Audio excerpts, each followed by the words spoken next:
Quero informar a todos os que estão acompanhando o antivírus de hoje que, se por acaso um dos apresentadores derreter, é porque está muito quente em São Paulo. Está quente demais. Segundo a Defesa Civil, 40 graus é o piso. Portanto, o derretimento não deve ser compreendido, em hipótese alguma, como uma atitude política, mas somente como uma atitude física. Isso posto, comecemos antes que o derretimento venha.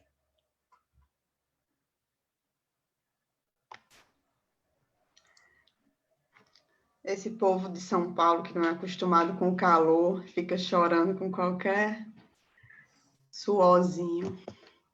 Mas vamos lá, gente. Boa noite para todo mundo que está assistindo a gente. Boa noite, Walter. Esse é mais um programa antivírus, né? O nosso programa semanal de debate de conjuntura. No programa de hoje, a gente vai tentar fazer um resgate aí sobre a conjuntura de forma mais geral, né? Vamos tentar fazer um balanço aí dos últimos meses na conjuntura do país, o governo Bolsonaro apresentando alguns elementos, algumas opiniões, e vamos prosseguir no que a gente tem feito aqui nas últimas semanas, e vamos fazer também nas próximas, com alguns informes e avaliações sobre as eleições municipais, né? A gente entrou essa semana, desde domingo, no período oficial de campanha. Estamos na primeira semana de campanha oficial, nas ruas do país inteiro, nas redes sociais.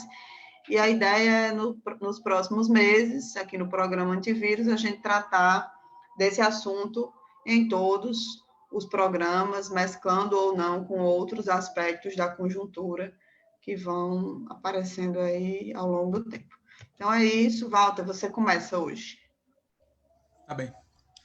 Bom, pessoal, de novo, boa noite a todos, boa noite a todas. Não vou responder a provocação feita, porque eu entendi que é uma reparação histórica do Nordeste contra a opressão paulistocêntrica, e entrando no debate da conjuntura, antes que eu derreta. Bom, o fato é o seguinte, no início desse ano, mais especificamente em março, quando a pandemia se instalou, de maneira mais... houve um debate se deveríamos não ir para cima do governo Bolsonaro. A gente relatou aqui no antivírus esse debate, detalhando especificamente aquilo que estava acontecendo no interior do Partido dos Trabalhadores. E nós passamos março e abril praticamente imersos nessa discussão. Fazer ou não fazer uma disputa política explícita? Defender a vida e os empregos ou, diziam, defender o fora Bolsonaro? Inicialmente prevaleceu a primeira atitude, como se fossem coisas opostas. Na nossa visão, não são e nunca foram coisas opostas. Pelo contrário, a melhor maneira de defender a vida e os empregos era defender fora Bolsonaro. E a realidade comprovou o que a gente dizia. Hoje nós temos Bolsonaro, nós temos menos empregos e menos vidas. O fato é que nós perdemos tempo. E, enquanto isso, o governo estava fragilizado, a pandemia estava se instalando, com efeitos de saúde, efeitos sociais, econômicos muito fortes. O auxílio emergencial estava travado naquele momento, havia uma crise institucional, uma pressão do judiciário, uma péssima articulação do cavernícola com o Congresso, havia panelaços, atos violentos dos golpistas, articulação de atos das torcidas em defesa da democracia. Estavam sendo dados os primeiros passos na luta dos trabalhadores de aplicativos pelos seus direitos. E foi assim que, tardiamente, nós acabamos aprovando no Partido dos Trabalhadores o Fora Bolsonaro e, mais tardiamente ainda, protocolamos um pedido de impeachment. Nós e muitas outras forças fizeram isso, mas desses pedidos, inclusive do nosso, do pedido feito, assinado entre outros pelo PT, não se ouve mais falar. Ou melhor, se ouve sim. A gente ouve o Rodrigo Maia, esse que tem gente querendo tratar como aliado na disputa da presidência da Câmara. A gente vê e ouve o Rodrigo Maia dizendo que ele não vê motivos para o impeachment do Bolsonaro, ao mesmo tempo em que ele continua defendendo que havia motivos, e foi certo, fazer o impeachment sem crime de responsabilidade da presidenta Dilma Rousseff. Pois bem, daquele momento para cá, a pandemia seguiu matando, ainda nós estamos numa situação muito ruim, muitas mortes, a perspectiva de vacina que imunize a população brasileira ainda está muito distante. Bolsonaro segue fazendo seguidos crimes contra a vida, contra a economia do país, contra os direitos sociais, contra as liberdades democráticas, contra a soberania nacional. Mas, ao contrário das ilusões que alguns tinham, nada disso é auto-evidente. Isso tudo, especialmente os crimes contra a vida, não se tornaram um fator que derrubasse brutalmente a sua popularidade. Aliás, há várias pesquisas nesse período mais recente que indicam o oposto, uma certa recuperação da popularidade do cavernícola. O auxílio emergencial chegou no bolso de uma parte da população, isso evitou que houvesse um colapso agudo da situação. Em algumas áreas da economia, inclusive, contribuiu para uma aparência de uma certa retomada, além de ter ajudado a preservar e até fazer crescer, como a gente falou, a popularidade do cavernícola. Já as mobilizações, que mesmo no seu ápice ainda foram bastante incipientes, essas mobilizações refluíram, né? A maior parte da classe trabalhadora organizada não se mobilizou, parcelas da classe trabalhadora seguem na luta em defesa do isolamento, é o caso especial dos professores, e aqui um parênteses, é um absurdo que haja gente de esquerda com dúvidas sobre esse tema da retomada das aulas, porque é evidente que os jovens são um vetor de contaminação, eles transmitem e adoeçam menos, ainda bem.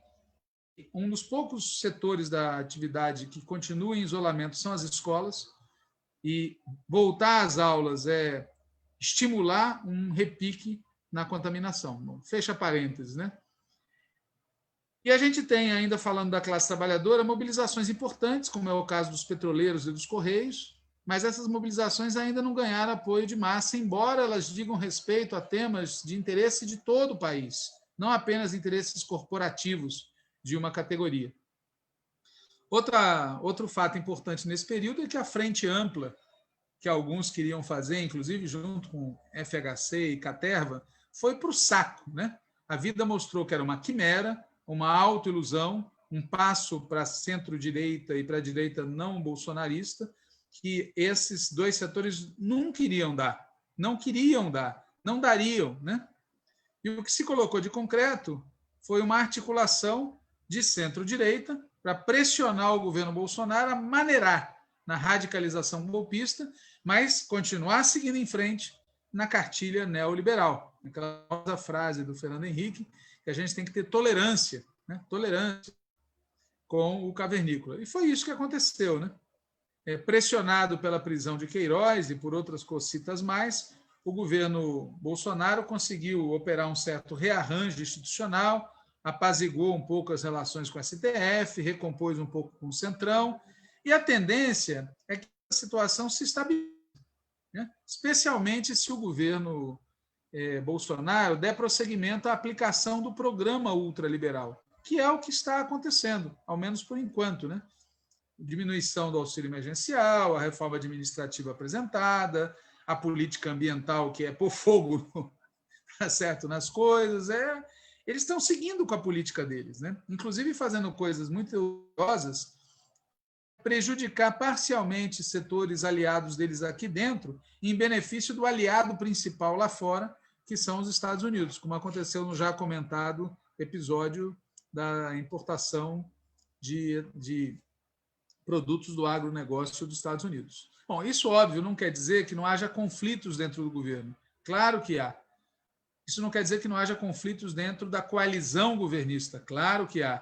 Isso não quer dizer que não haja conflitos no interior da classe dominante. Claro que há. Há conflitos sobre tudo, inclusive sobre fazer mais ou fazer menos investimentos públicos. Mas isso não significa um conflito que produz um rompimento entre eles, ao ponto de uma parte deles se aliar conosco. Tem gente na esquerda que funciona com a seguinte chave: o cara defende investimento público, vira um cara do nosso lado, né? O problema é que na história do Brasil, muita gente de direita, reacionária, fascista, ditatorial, defender o investimento público. Por exemplo, o Geisel. Isso não quer dizer que esteja do nosso lado. O fato de que existam setores do governo Bolsonaro que têm visões diferentes sobre o montante de investimento público é um fator importante a considerar, mas não faz nenhum deles aliado nosso. A não ser, é claro, que tem a gente com a hipótese de abrir mão até mesmo de defender um programa de reconstrução e transformação do Brasil.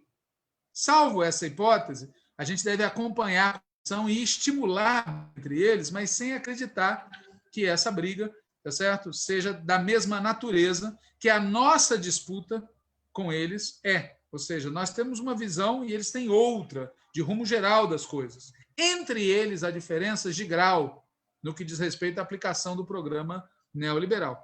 E os milicos? E os militares? Né? Aí é um outro elemento interessante, que volta e meia tem as ondas de expectativa. Né? Tem a expectativa que vai fazer alguma coisa, a expectativa no expectativa de fogo. Sempre tem uma onda de expectativa com alguém. Volta e meia tem a onda de expectativa com os milicos. Né? Os milicos vão fazer alguma coisa porque eles estão se desgastando, porque não sei o quê. Bom, o fato é que, neste momento, eles estão na moita. Né? Já se espalharam por tudo quanto é canto, já garantiram recursos orçamentários, tirando da educação, tirando da saúde, etc., controlam a presidência, controlam a vice-presidência, portanto, eles não precisam dar um golpe dentro do golpe neste momento. E o mais importante que tudo, que é comprovador do caráter antinacional, entreguista, traidor à pátria das Forças Armadas, no momento, da cúpula do Exército, da Marinha, da Aeronáutica, é que eles seguem alinhados com os Estados Unidos e com a OTAN. Né? É um negócio inacreditável que a gente tem um general brasileiro subordinado a alguém do comando militar dos Estados Unidos. Mas, enfim. E eles estão para ver, em relação aos Estados Unidos, assim como também o Bolsonaro, para ver o que vai dar na eleição presidencial lá dos Estados Unidos, que é dia 3 de novembro, se eu não me engano, uma eleição que está a cada dia mais tumultuada, mostrando o tamanho da crise político-institucional que existe nos Estados Unidos. E é óbvio que uma crise deste tamanho, num país dessa importância, terá impactos sistêmicos sobre todo o resto, como a gente vem insistindo faz tempo. Né? Vamos pensar no tamanho da confusão que está em curso no mundo. Bom, o governo, voltando aqui ao governo, né? O governo cavernícola conseguiu, especialmente graças aos efeitos do auxílio emergencial, um certo crescimento do seu apoio popular, compensando perdas que teve em outros segmentos. Né? E sobre esse tema da ajuda emergencial, é muito comum a gente ouvir, num tom crítico, né? A esquerda não conseguiu capitalizar, né? A proposta foi da esquerda, Bolsonaro não queria pagar, depois queria pagar só R$200, e, enfim, o Congresso aprovou R$600 e a esquerda não consegue capitalizar. Pois é, lembrar que foi isso que aconteceu. O Congresso, onde nós somos minoria, que aprovou a ajuda emergencial. Portanto, nós não estamos sozinhos numa disputa, numa queda de braço com Bolsonaro, para saber quem capitaliza. Né? Para começo de conversa, isso é um Congresso majoritariamente de direita, que aprova, é um presidente de extrema direita que paga, que a esquerda capitalizar de vontade, por uma genialidade comunicacional. Né? É um pouco difícil fazer isso, salvo se a gente tivesse capacidade de comunicação de massa, uma capilaridade social bem maior do que a que nós temos hoje. E dificilmente, portanto, a gente vai conseguir fazer o povo vincular alguma coisa a nós se nós ficarmos prisioneiros da arena do parlamento. Claro que Bolsonaro controla o governo e, ao fim e ao cabo, é ele quem paga o benefício. Mesmo assim, seria possível a gente ter um maior resultado político em torno dessa questão, desde que a nossa vinculação com a classe estivesse em outro patamar. A presença nos territórios, trabalho político concreto do povo, mais presença na disputa, que exige uma potente comunicação de massas, que, vamos combinar, nós não conseguimos ainda construir, né? Apesar de todos os discursos de que isso é fundamental. E como a gente está com dificuldades em todas essas áreas, é difícil esperar que a batalha congressual em torno do filho tivesse um resultado muito diferente do que teve. Né? É importante lembrar, por outro lado, que as condições de vida do povo não pioraram mais, em caso até tiveram uma mínima melhora, graças à existência do auxílio emergencial. Mas isso acontece num ambiente geral de desgraceira, de ampliação do desemprego, de declínio econômico muito forte, de inflação, de queda na renda, de miserabilização de parcelas do povo.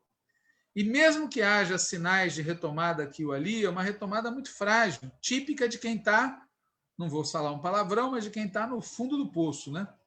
Além do que a gente não sabe ainda que tipo de implicação vai ter o corte pela metade do auxílio, né? A gente não tem como aferir ainda com maior precisão quais serão as consequências econômicas, sociais e políticas disso. Mas, em resumo, né, isso tudo que eu estou fazendo aqui é um grande resumo para dizer que, no final das contas, aconteceu o que setores da esquerda, inclusive setores da esquerda do PT, diziam que ia acontecer caso a esquerda como um todo, especialmente o PT, não fosse pesadamente para cima do governo Bolsonaro. A gente dizia que ia acontecer um acordo por cima, que as elites iam se recompor com o Bolsonaro. E foi isso que, de fato, aconteceu, né? Repetente, que é para falar em reuniões, em debates, com opiniões sábias sobre tudo, de que a questão da vida ia provocar. Não aconteceu isso, né? E agora, como agir diante? Concretamente, o que a gente está fazendo, né, o que grande parte da militância política de esquerda está fazendo nesse momento é, por um lado, prosseguir na batalha congressual, agora vai entrar num período mais de perfil, do outro lado, disputar as eleições municipais. É isso que a maior parte da esquerda está fazendo na maior parte do seu tempo. Parlamento e eleições.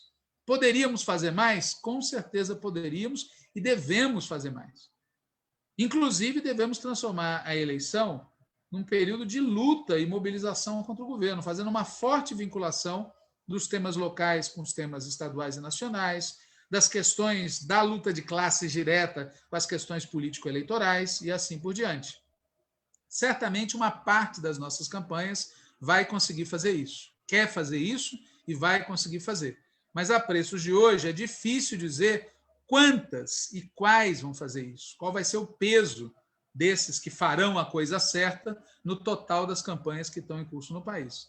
O que a gente sabe também é que, se muitas vão fazer, não serão todas, e talvez não seja nem mesmo a maior parte, né? A gente olha, por exemplo, os materiais de campanha que estão começando a sair, vê a quantidade de candidatos a vereador e a prefeito que escondem a estrela do PT, escondem a cor vermelha, não falam da questão nacional, não falam fora Bolsonaro, anula STF, não falam dos temas gerais do país, é preocupante, né? Bom, claro que a gente não só tem que disputar a eleição, mas tem jeito, mas tem que também a atividade eleitoral com outras formas de luta, com as lutas estudantis, sindicais, territoriais, setoriais, vinculando tudo isso, né? O tema da solidariedade aos trabalhadores dos Correios, a luta em defesa da Petrobras tem que aparecer nas campanhas. As campanhas são momentos de dialogar com o povo sobre as grandes questões políticas nacionais. E é claro que, para que isso ocorra de maneira generalizada, precisaria prevalecer-se no partido uma visão diferente, né? Uma visão diferente dessa que a gente tem hoje, um jeito de organizar diferente desse que a gente tem hoje, né? Nós não podíamos ser, como ainda somos, em grande medida, uma máquina eleitoral. Teríamos que ser também uma máquina eleitoral, mas igualmente uma máquina de luta nos bairros, nas escolas, nos locais de trabalho.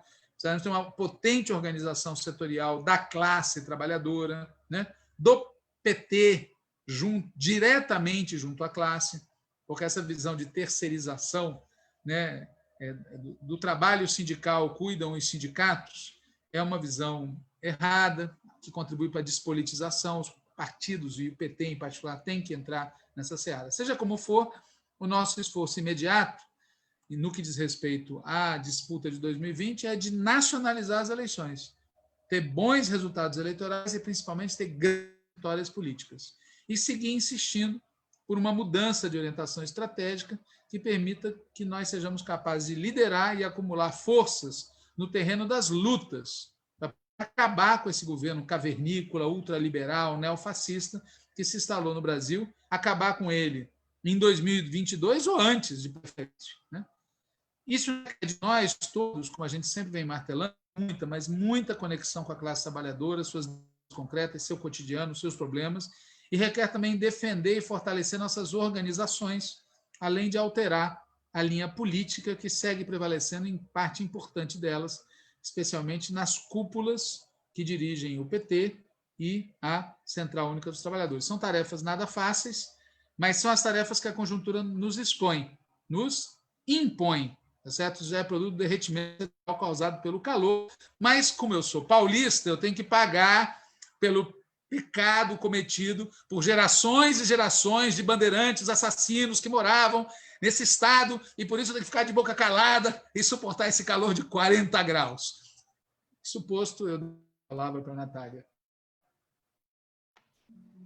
É isso aí. Então, gente, é nesse ambiente que Walter falou aí para a gente agora, que a gente vai disputar as eleições de 2020 nas cidades, né, do Brasil inteiro.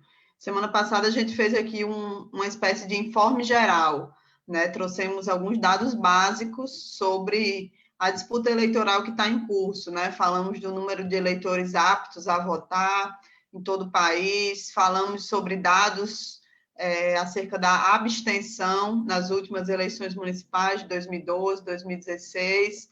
Comentamos um pouco sobre alguns elementos novos que essa eleição de 2020 está trazendo, principalmente a questão do fim das coligações proporcionais e também o uso do fundo eleitoral nas campanhas municipais. Comentamos um pouco também sobre a divisão regional do eleitorado no país, né? Então, esse foi um informe inicial que a gente fez no último programa.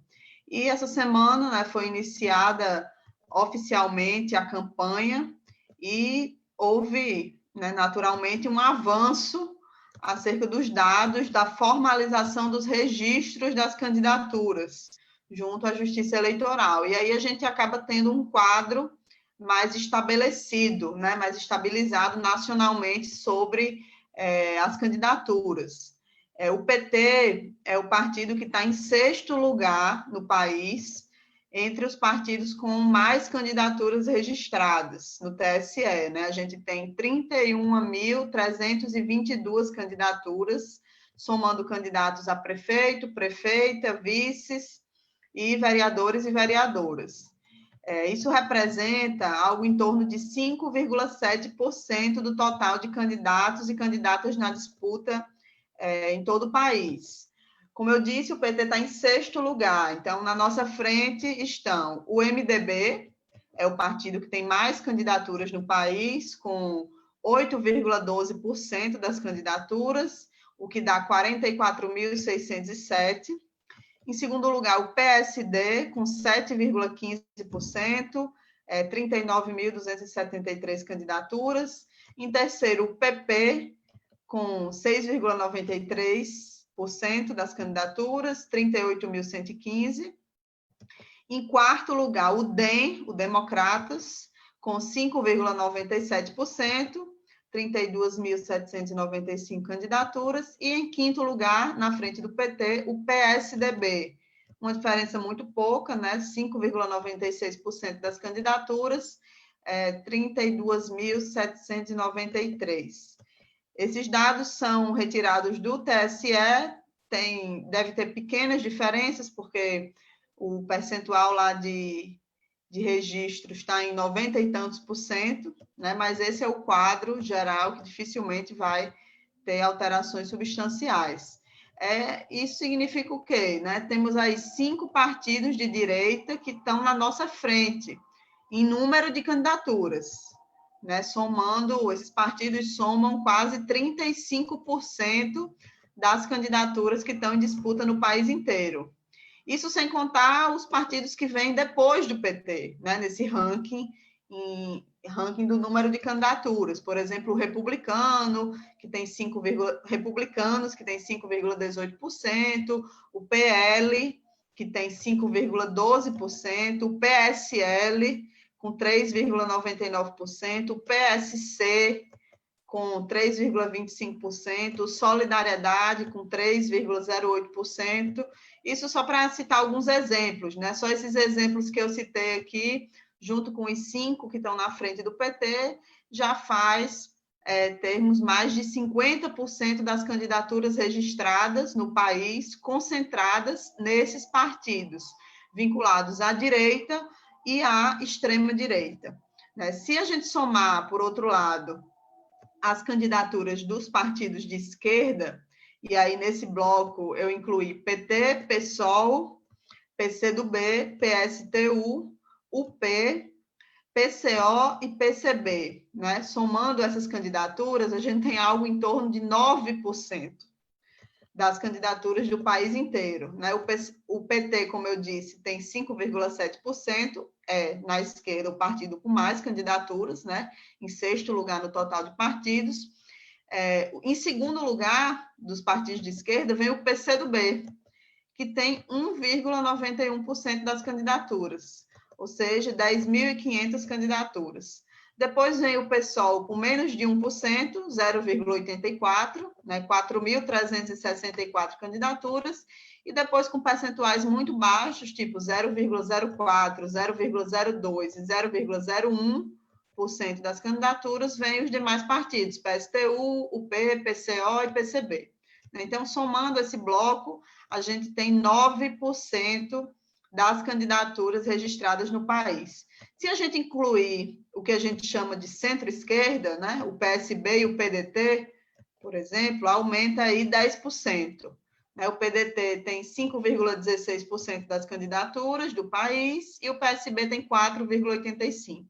Obviamente, a gente sabe que nesses partidos tem setores de direita bem fortes. Mas, somando esquerda e centro-esquerda, né, para ter um panorama, a gente fica aí com um percentual em torno de 19% das candidaturas registradas para a disputa das eleições municipais em todo o Brasil.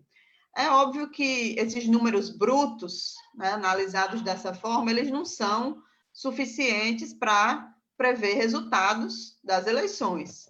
Mas também é óbvio que a análise bruta desses números indica algumas pistas para a gente, né? Por exemplo, indica que algo em torno de 70% a 80% das candidaturas estão oficialmente alojadas em partidos que são identificados com a direita, seja a direita tradicional, seja a extrema-direita bolsonarista.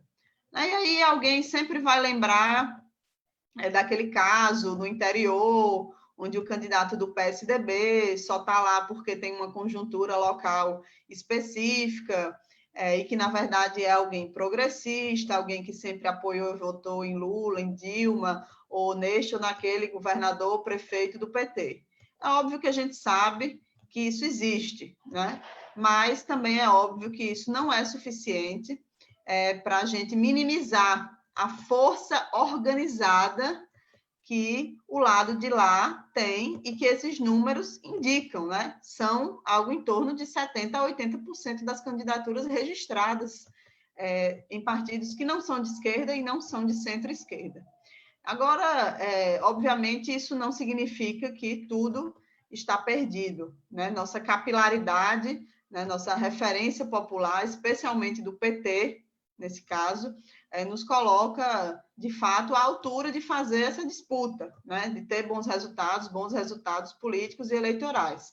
Em grande parte, esses resultados vão depender das nossas campanhas adotarem uma postura combativa, né? Que polarize, que faça a disputa política sem deixar dúvida de que lado a gente está, né? Com os elementos que Walter trouxe aí na fala dele sobre como a gente acha que deve ser as campanhas petistas e de esquerda nessa eleição. Então, a gente acha que, fazendo a coisa certa, né, é possível termos bons resultados, e bons resultados não significam só vitórias eleitorais, né? Termos vitórias políticas nas eleições também é muito importante. E esses números que eu relatei aqui para vocês também deixam muito evidente que a defesa do PT e a afirmação do PT nessas eleições na verdade, também uma necessidade concreta da organização da classe trabalhadora, né? Não é uma questão de hegemonismo, de autoconstrução, como tem gente que está adorando falar por aí, né? 80% das candidaturas estão nos partidos identificados com a direita, né? Majoritariamente identificados com a direita. Então, é um fato que defender o PT, afirmar o PT, apresentar candidaturas petistas, é também uma necessidade concreta da classe trabalhadora. E, bem ou mal, né, com inúmeros problemas que a gente sabe que existem dentro do nosso partido, com um cerco pesado que opera contra nós de vários lados, né, e também contra nossas lideranças, com pandemia, isolamento, com tudo isso que está acontecendo no Brasil hoje, o PT sozinho tem mais que o dobro de candidaturas que o segundo partido de esquerda com mais candidaturas, que é o PCdoB.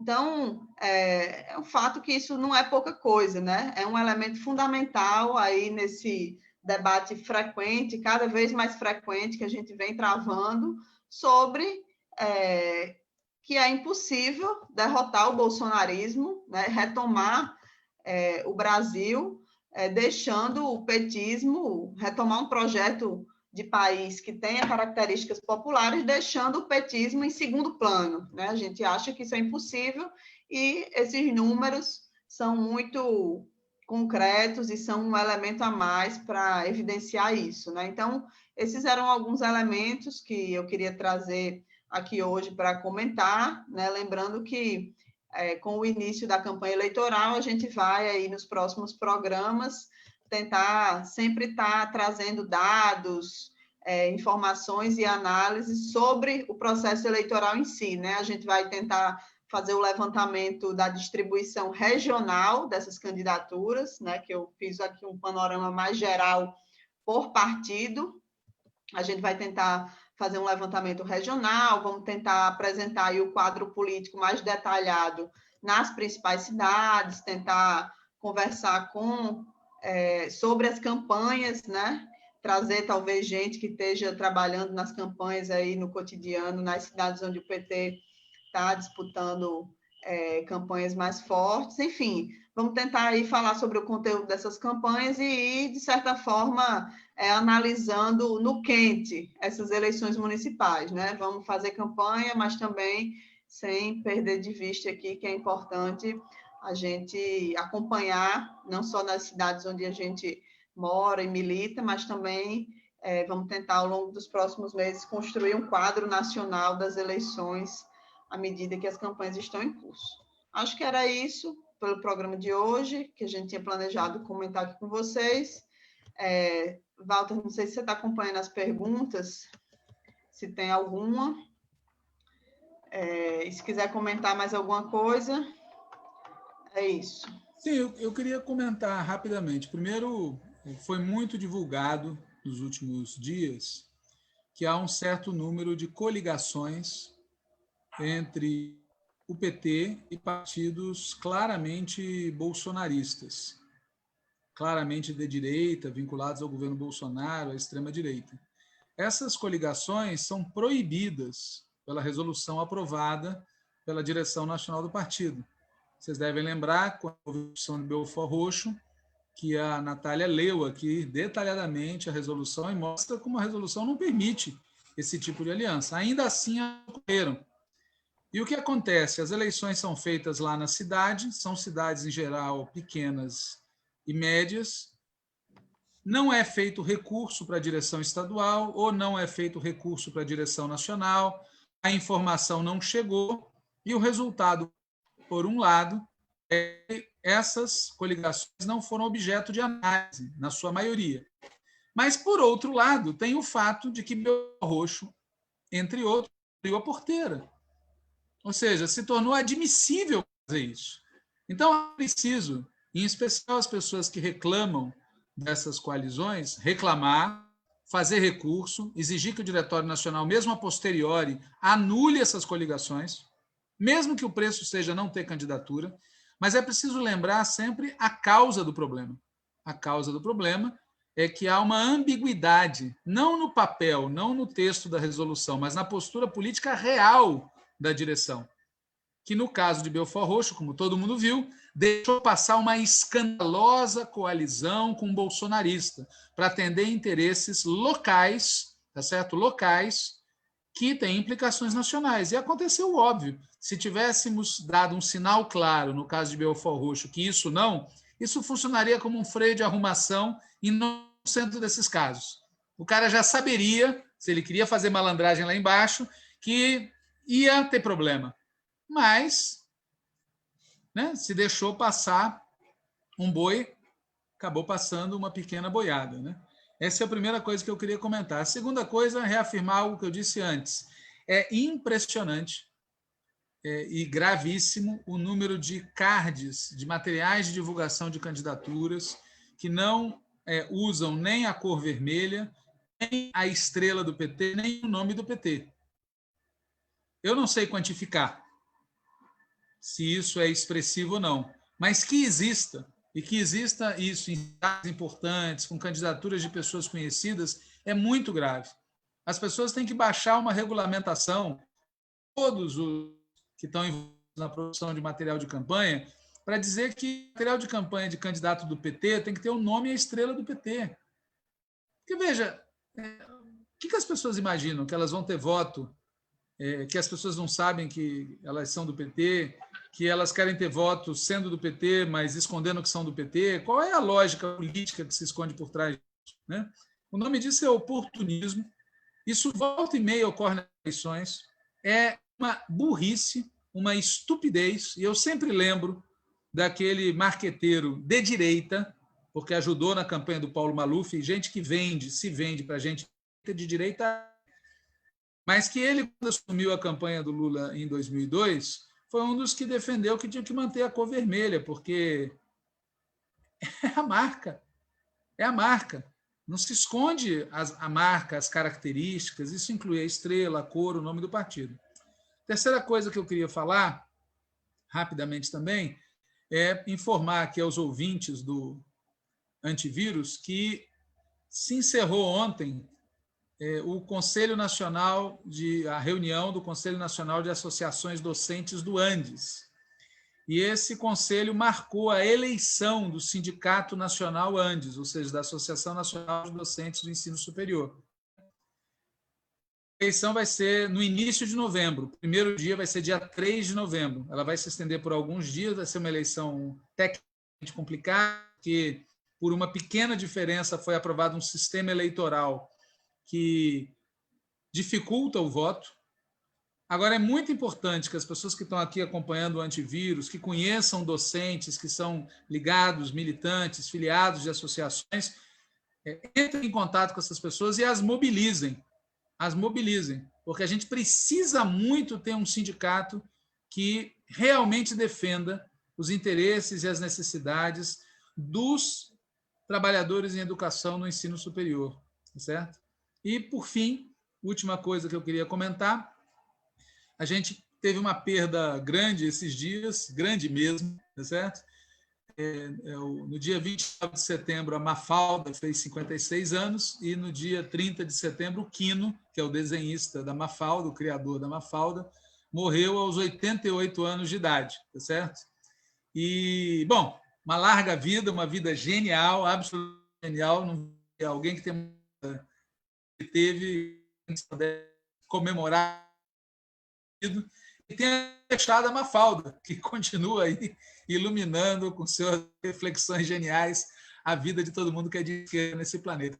Viva o Quino, Mafalda. Só boa noite.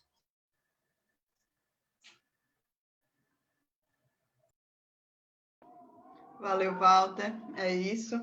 Então, gente, encerramos aqui mais um programa e na próxima quinta a gente retoma o Antivírus, com mais comentários sobre a conjuntura e as eleições municipais. Boa noite a todos e todas. Natália, eu vi que você colocou aqui uma questão do Marco Ventura. Ah, foi. Agora que eu vi isso.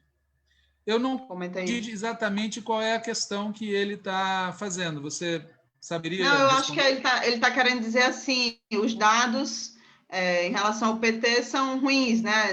Assim, no geral, tem muito partido mais de direita do que de esquerda. E acho que ele está perguntando como é que transforma isso numa força real, assim, para a gente ir para a disputa? Como é que a gente supera esses números? Eu estou entendendo que é essa pergunta. Mas veja bem, esses dados precisam ser colocados na série histórica. Ou seja, sempre nas eleições municipais, o número de candidaturas vinculadas a partidos de direita ultrapassava o número de candidaturas vinculadas a partido de esquerda. Então, se você tomar não só a fotografia, mas o filme, quer dizer, o que existe eles têm uma base a partir da qual eles coletam votos brutal. Nossa base é menor, o que significa que o nosso desempenho tem que ser muito maior para compensar essa base menor. Agora, olhando para o passado, isso já aconteceu várias vezes. Ou seja, mesmo com um número menor de candidaturas, o PT conseguiu ter um desempenho maior. Mas qual é a condição de fazer isso? É nacionalizando a campanha, tendo uma linha política, disputando. Se a gente ficar média, a mediocridade, a gente vai se acertar.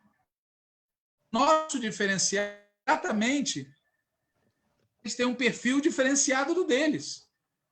Se a gente não usar esse perfil diferenciado e marcar bastante, nacionalizar, se a gente se deixar ficar escondido, a gente vai ser sufocado por esse número expressivo que a Natália citou, que é um dado real. As pessoas que acompanham o assunto têm feito uma análise muito mais otimista que a nossa. É bom dizer, a gente está com uma análise que não é pessimista, mas que é uma análise muito realista, de que o quadro não é bom, que o quadro é complicado. E por isso mesmo a gente vem pedindo para dobrar a intensidade política. Tem pessoas que fazem análise de que o quadro não é tão ruim assim e que a gente melhorou muito em número de candidaturas em relação a 2016. Portanto, as coisas estariam melhores do que parecem. Espero que essas pessoas tenham razão, mas, na dúvida, prudentes vivit cum cura, stultus sine cura. Então, o negócio é campanha, muita campanha.